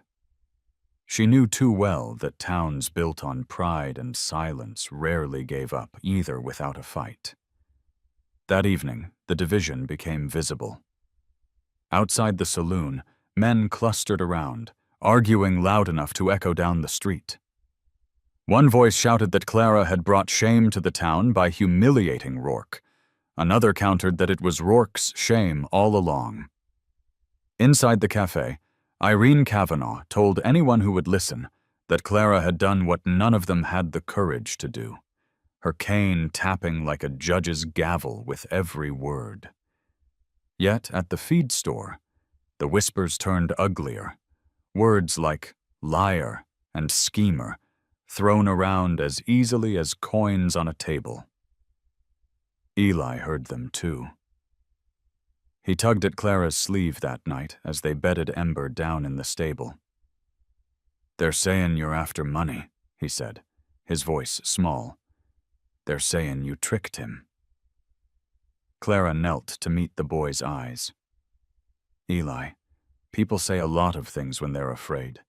Jacob Rourke built himself up so high, they don't know what to do now that he's fallen. But I'm not here for money. I'm here because my mother deserved better than silence, and so do I." The boy nodded slowly, though worry still clouded his young face. Ember lowered his great head, snuffling at Eli's shoulder as if to reassure him. The boy laughed softly, his hand stroking the stallion's muzzle. For a moment, the heaviness lifted. But as Clara stepped out into the night air, she saw shadows gathered across the street. Men watching, their faces hard, their conversations hushed. They did not move toward her, not yet, but their stares carried the weight of judgment. The division was no longer whispers. It was becoming something sharper, something dangerous. Sheriff Howard appeared at her side, his boots crunching on gravel. His voice was quiet, but it carried a warning. "You've split this town clean down the middle, Clara. That kind of split never heals easy. You'll need to decide whether you mean to fight or to leave, because one way or another, this storm's coming." Clara looked back toward the stable where Ember shifted in the straw, his blaze glowing faintly in the lantern light. She thought of her mother's long years of silence, of the strength it had taken to carry truth alone. Her jaw set, her eyes steady. "I won't leave. Not again." Howard studied her for a long moment, then tipped his hat. "Then brace yourself, because Jacob Rourke ain't the only one with pride to protect." The sheriff walked away, his figure swallowed by the shadows. Clara stood in the street, the cold wind tugging at her scarf, the town around her buzzing with division. She felt the weight of it pressing from all sides, but Ember's soft nicker drifted from the stable behind her, a reminder that she wasn't facing it alone. Cheyenne had become a battlefield, and the war was no longer just about a horse or a family secret. It was about truth against silence, courage against pride. And the lines had already been drawn. The days that followed blurred together in a haze of wary stares and restless whispers. Clara felt the town watching her everywhere she went. Through cafe windows, from hitching posts outside the saloon, even in the quick silence that fell whenever she stepped into the feed store. She walked with her chin high, but each glance pressed against her shoulders like a physical weight. Black Ember was never far from her side, his presence both a shield and a burden, for his very existence seemed to fuel the storm dividing Cheyenne. Eli had grown bolder, trailing her openly now, running errands at the stable, even standing guard in the evenings when the shadows seemed to cluster thicker outside the barn. The boy's stubborn loyalty stirred something warm in Clara, though it also deepened her fear that the storm she had pulled down might swallow more than just her. On the third evening, as the sun slid low behind the ridges and the sky burned the color of embers, Boone Carter came to the stable. The old horsebreaker carried no rope, no saddle, only a saucine, folded paper clutched in his calloused hand. He looked older than usual, his face lined with something heavier than time. "Girl," he said, leaning on the stall door where Ember chewed lazily on hay, "I reckon you ought to see this. Been keeping it too long." Clara frowned, wiping her palms on her jeans. "What is it?" Boone held out the paper, his eyes flicking away.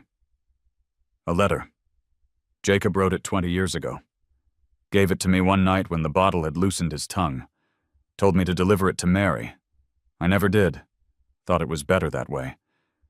But maybe I was wrong." Clara's stomach twisted as she took the letter.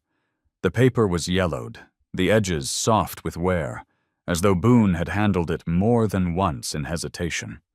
She unfolded it slowly, her hands trembling, the ink faded but still legible. "Mary," it began, "I don't know how to write this without sounding like a fool. I never was much for words, unless they meant money. But I need you to know, I love you. I love the way you walk into a barn and calm beasts that would tear through any other man's rope. I love the fire in your eyes when you tell me I'm wrong. I love the quiet way you believe in me when I don't believe in myself." Clara's breath caught. Her mother had never told her of a letter, never even hinted at one. She read on, the words cutting sharper with every line. "I want to stand beside you. I want to give you my name. But I am afraid, Mary. Afraid of the enemies I've made, afraid of the weakness in me, afraid that I'll ruin you, that I'll ruin what you carry now inside you. Forgive me, but I am not brave enough. Not yet." The letter ended without farewell, the last line smudged as though by a hand trembling too hard to finish. Clara's vision blurred, her chest burning. She read it twice, then a third time, each reading carving deeper. Boone shifted uncomfortably, his voice gruff. "Found him crying after he wrote it. First and last time I ever saw Jacob Rourke cry. I thought maybe sparing Mary the pain of false promises was kinder. But now, seeing you, I reckon she had a right to those words, even if they were weak." Clara folded the letter carefully, her hands shaking. "She carried everything alone. All those years. And this sat in your pocket." Boone bowed his head, shame lining his face. "I was wrong. For a long time, neither spoke. Ember nickered softly, nudging Clara's shoulder, his dark eyes watching her as if he, too, sensed the weight of the paper she held. Clara stroked his muzzle absently, her mind tumbling through years of silence and unanswered questions. That night, she lay awake in the small room above the tack shop, the letter spread open on the table beside her. The lamplight flickered across the faded ink, making the words seem alive, whispering through the years. She imagined her mother reading them, imagined the mix of hope and heartbreak they might have carried. And she felt fury at Jacob for writing them but never delivering them, fury at Boone for holding them back, fury at the world for conspiring to leave her mother alone. Yet beneath the fury was something more dangerous: understanding. She could see her mother's fire mirrored in the words, could see the truth of Jacob's fear, cowardly though it was. It unsettled her, cracked the stone wall she had built around her heart. She didn't want to understand him, didn't want to see his weakness, but the letter made it impossible to ignore. By dawn, she had read it so many times the words no longer looked like language, but like scars pressed into the page. She folded it carefully, tucking it into the pocket of her jacket, close against her chest. She didn't know yet what she would do with it, whether she would burn it, confront him with it, or let it rot with the rest of the silence.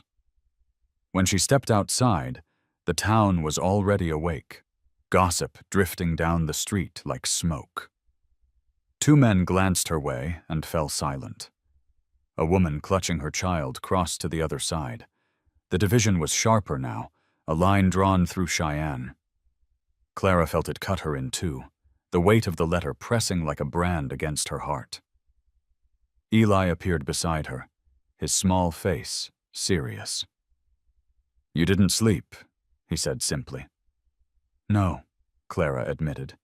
She looked toward the Rourke Ranch on the far horizon, its porch light still glowing faintly in the dawn. She touched the letter in her pocket.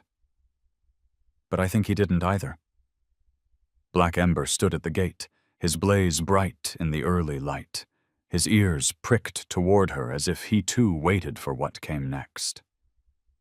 Clara rested her hand on his neck, drawing strength from his steady warmth. The town was watching. The truth was out. But the letter, fragile and damning, was a reminder that the past was not finished. It lived still, ink pressed into paper, a wound never healed. And now it lay in Clara's hands, a weight she could neither escape nor ignore. The morning sun bled across the Wyoming plains, turning the sky into streaks of copper and rose. Clara stood at the edge of Boone Carter's pasture, the folded letter heavy in her pocket, the words inside it searing hotter than any flame. Black Ember grazed nearby, his dark coat shining with dew, his blaze catching the light like a brand. Each time Clara's fingers brushed the letter, she felt pulled in two directions, one toward the anger that had shaped her life, and another toward something more fragile, something she dared not name. Word had spread fast. By mid-morning, half the town had gathered in knots outside the cafe and the feed store, waiting for the next ripple of drama. Clara walked down Main Street with Ember at her side, Eli trailing close behind. Faces turned to follow her, some with respect, others with suspicion sharp as knives. A few nodded solemnly, but more shook their heads, their whispers floating like smoke.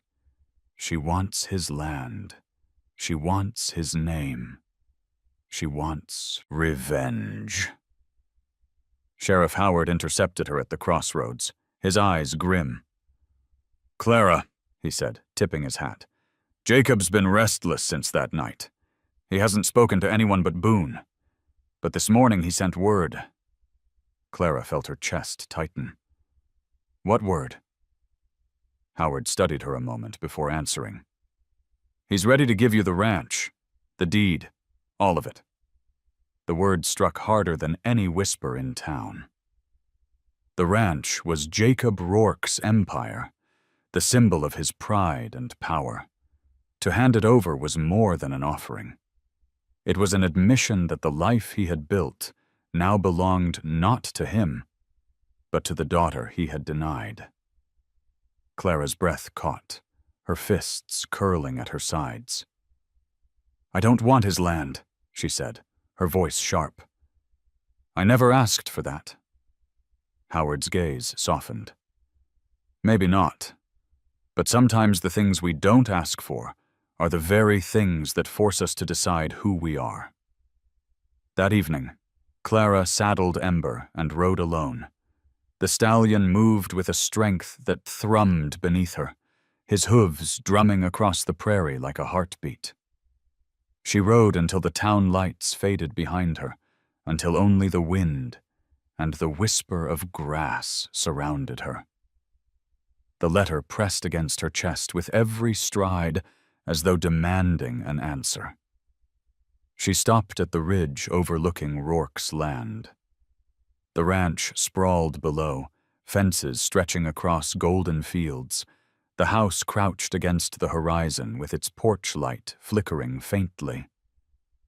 Clara remembered her mother's words about the place, the promises whispered once before they turned to silence. She imagined Mary riding these fields with a heart full of dreams, dreams crushed when Jacob walked away. Ember snorted, pawing at the earth. Clara stroked his neck, her voice trembling as she spoke aloud to the empty sky. What am I supposed to do, Mama? If I take it, I tie myself to him, to the name you spat like a curse. If I walk away, I leave behind what you once loved. I don't know which betrayal is worse. The wind stirred the grass, carrying with it the faint scent of sage and dust. Clara closed her eyes and let the sound fill her. Ember lowered his head, pressing his muzzle against her hand, as though offering the only answer he could. That the choice was hers, and hers alone. By the time she returned to town, the stars were sharp above the rooftops. Boone waited for her outside the stable, his face drawn and weary. He gave me this, Boone said, handing her a folded document.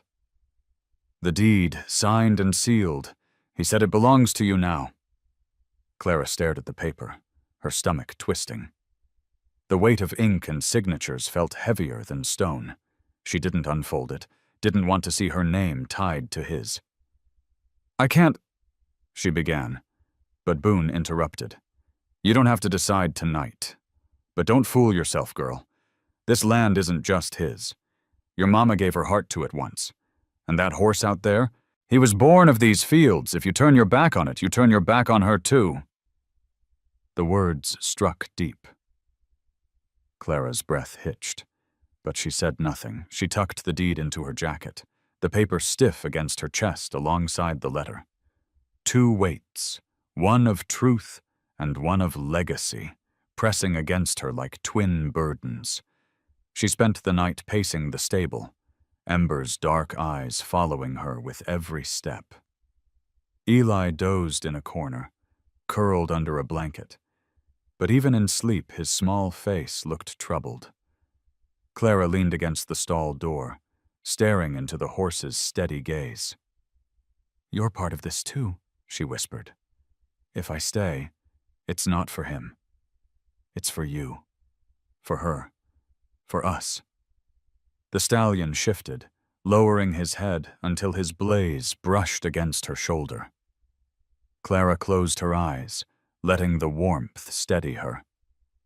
For the first time, the anger that had fueled her began to shift, not vanishing but reshaping, like molten metal cooling into a new form. At dawn, Clara rode Ember out across the ranch land, the deed tucked inside her jacket. The fields stretched wide and endless, the fences casting long shadows across the golden grass. She felt her mother's presence in every gust of wind, every rustle of sage, every beat of hooves against earth. She knew then that whatever choice she made, it had to be hers, not Jacob's, not the town's, hers. And as the sun broke over the ridge, Clara spoke the words aloud, steady as a vow. "I'll keep it, not for him, for her, for me."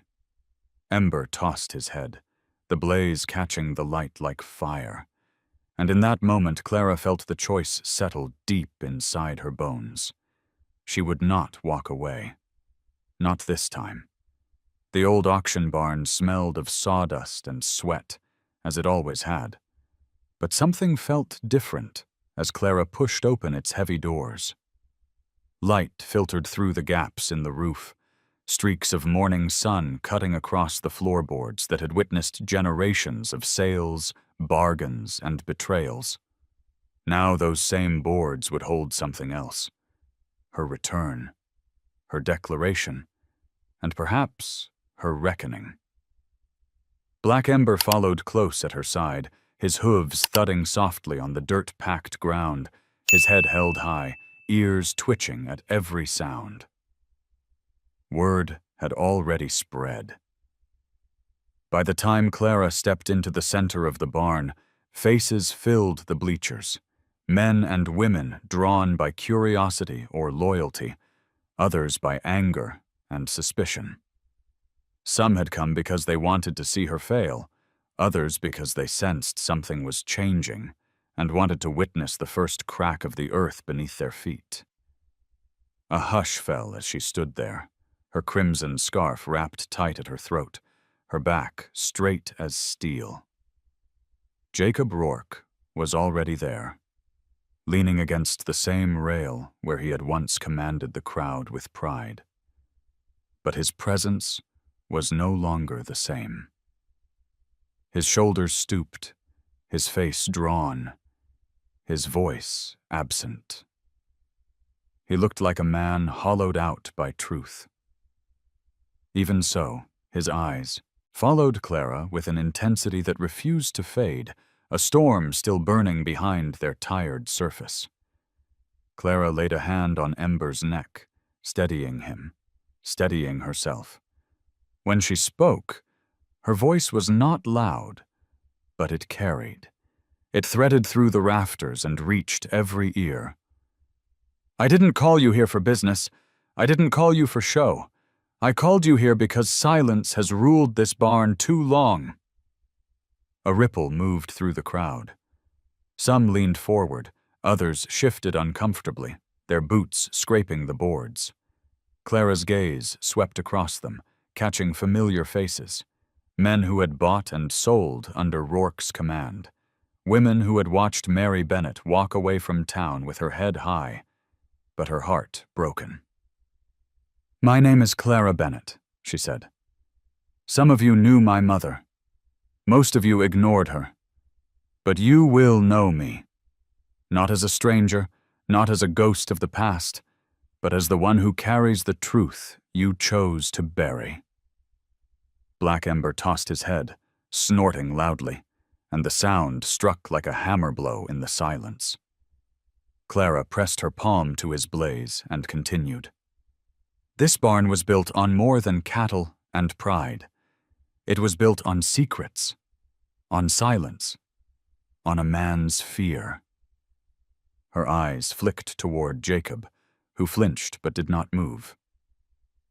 "That ends now." The crowd shifted again, murmurs rising. Some nodded, their faces grim with agreement, while others frowned, unwilling to see their world rearranged. Clara's voice rose, her anger finally finding air. "You all called Ember untamable. You cheered when men were thrown, when bones were broken, when blood hit this floor. You called it sport, but he wasn't a storm to be broken. He was a memory, living proof of what you wanted to forget. You threw him away, just like you threw her away, and like me." The murmurs grew louder, some voices protesting, others urging her on.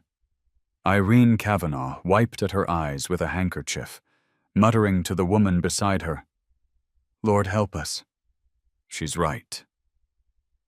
Boone Carter, standing near the rail, gave a single nod, his jaw set hard. Sheriff Howard's eyes never left Clara, steady and sharp, as though silently reminding the crowd that every word she spoke carried the weight of truth. Clara stepped forward, Ember following like a shadow. "You called my mother foolish. You whispered about her when she walked away from this place with me in her arms. But she was stronger than any of you, strong enough to raise me when he," she pointed at Jacob, "turned his back, strong enough to carry silence you should have broken for her. And now I carry it no longer. I lay it here, at your feet, for all of you to see." Her words crashed over them like a wave, and the barn seemed to hold its breath. Ember stamped once, his blaze flashing in the light, as if sealing her declaration. Rourke pushed himself off the rail, his movements slow, deliberate. The crowd turned to him, waiting for him to strike back, to reclaim the voice that had once dominated this room. But when he spoke, his voice was low, almost broken. "She speaks the truth. Every word, and I can't take it back." The admission cut through the barn, sharper than a knife. The crowd gasped, some shaking their heads, others murmuring prayers under their breath. Rourke looked smaller than he ever had, his hat in his hands, his pride stripped to the bone. Clara stared at him, her chest rising and falling with the weight of years. "I didn't come here for your forgiveness, Jacob, and I didn't come to claim your name. I came to stand in the place my mother once stood, and to speak what she wasn't allowed to. You don't own this barn. You don't own this land. Not anymore." The final words rang like a brand against old wood, leaving scorch marks that no silence could erase. The crowd fell into uneasy quiet, the weight of change pressing against them. Ember lowered his head against Clara's shoulder, his breath hot and steady, his presence unshaken. Clara looked across the barn one last time, at the faces marked by guilt, by resistance, by awakening. "We're still standing," she said softly but firmly, "and we're not going anywhere." She turned, leading Ember out of the ring. The crowd parted for her, their eyes following, some with tears, some with scorn, but none with indifference. For the first time, Clara felt the ground beneath her feet shift, not in fear, but in belonging. Behind her, Jacob Rourke remained by the rail, his eyes fixed on the daughter he had denied and the horse that had remembered what he tried to forget. And though he said nothing more, the look in his face was no longer pride, no longer shame, but something fragile and unfamiliar. Acceptance. The Wyoming sky opened wide with the kind of light that made the land seem endless, every ridge and valley bathed in gold. Clara stood on the porch of the ranch house that had once belonged to Jacob Rourke, the deed now folded and tucked away in her desk inside. The air smelled of sage and cut hay, of earth still damp from a night storm. Black Ember grazed near the corral, his dark coat glistening, his blaze catching the sun like a flame alive. She breathed in the scene slowly, her chest tightening with the weight of what had been lost and what had finally been claimed. The town was quieter now, though the division still lingered. Some nodded when she passed. Others turned away, unwilling to face the truth spoken in the barn. But no one ignored her anymore. The silence that had once defined Mary Bennett's life no longer held sway.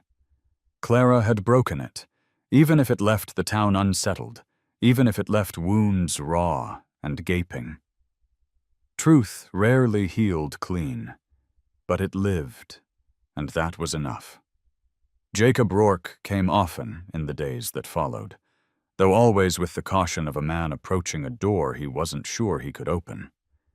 He stood at the fence lines more than he entered, leaning on the rails, his eyes fixed on the horizon as though speaking to it instead of her. One afternoon, Clara walked out to him, Ember trailing at her side. Rourke removed his hat, his voice low, softer than she had ever heard it. "I don't expect forgiveness," he said. "Hell, I don't deserve it. But if you'll let me, I'd like to mend a fence or two. Maybe fix what little I can, even if it's only wood and wire." Clara studied him a long time, searching his face for lies. There were none. Only age, regret, and the hollow look of a man who had carried cowardice too long. She didn't give him what he asked for. She didn't give him forgiveness. But she gave him something smaller, something that might grow. "Show up," she said simply. He nodded, as though the words were more than he had hoped for. And for the first time in decades, Jacob Rourke began to show up. Eli became her shadow, running through the fields with a joy that lit the heavy days. He helped with chores, carried grain, and told Ember stories at night, as though the stallion were an old friend. Boone Carter still came by, though his words were few, his presence steady. Even Irene Kavanaugh, once the town's sharpest tongue, brought jars of preserves and left them on Clara's porch without knocking, her cane tapping against the steps like a soft apology. Clara found herself waking before dawn, slipping into the pasture with Ember. The horse greeted her each morning at the gate, his breath steaming in the chill, his ears pricked toward her voice. She saddled him lightly, riding out into the dew-soaked grass. Each stride of his hooves felt like a conversation, each ride a thread weaving her tighter into the land. The fields that had once belonged to Rourke now stretched before her as if they had always been waiting, not for him, but for her. One evening, as the sun bled crimson across the horizon, Clara sat on the porch her mother had once dreamed of returning to. She held the letter Jacob had written, the one Boone had kept, and for the first time she read it without anger.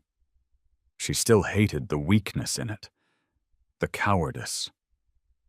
But she saw also the love, broken though it was, and she realized love did not erase failure, nor did failure erase love.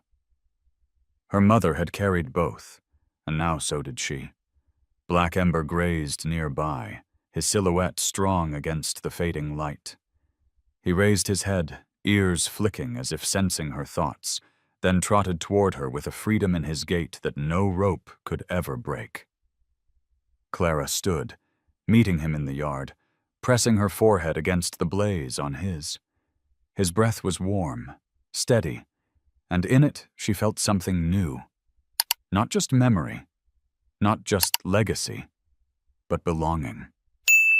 The wind swept across the plains, carrying the scent of wild grass and the faint sound of coyotes calling in the distance. Clara whispered into Ember's mane, her voice trembling with both pain and hope. "We did it. We're free." Jacob watched from the fence line that evening, his hat held, against his chest.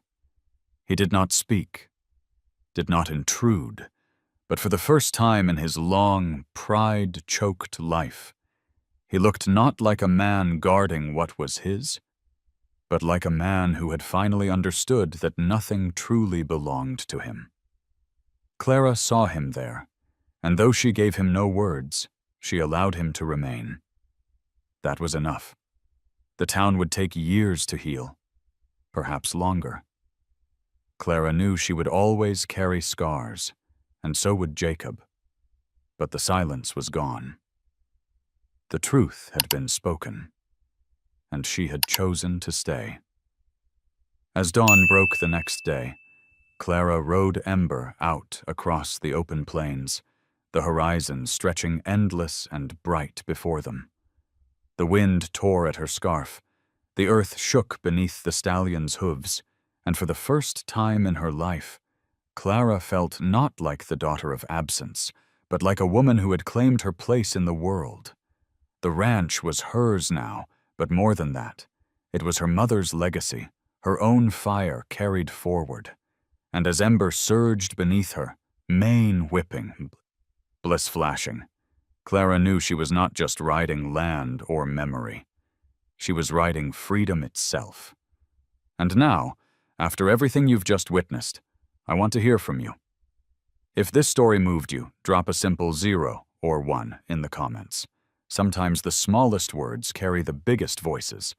Don't forget to subscribe so you don't miss the next powerful story of love, loss, and the unbreakable bond between people and animals. The journey doesn't end here. It's only just beginning.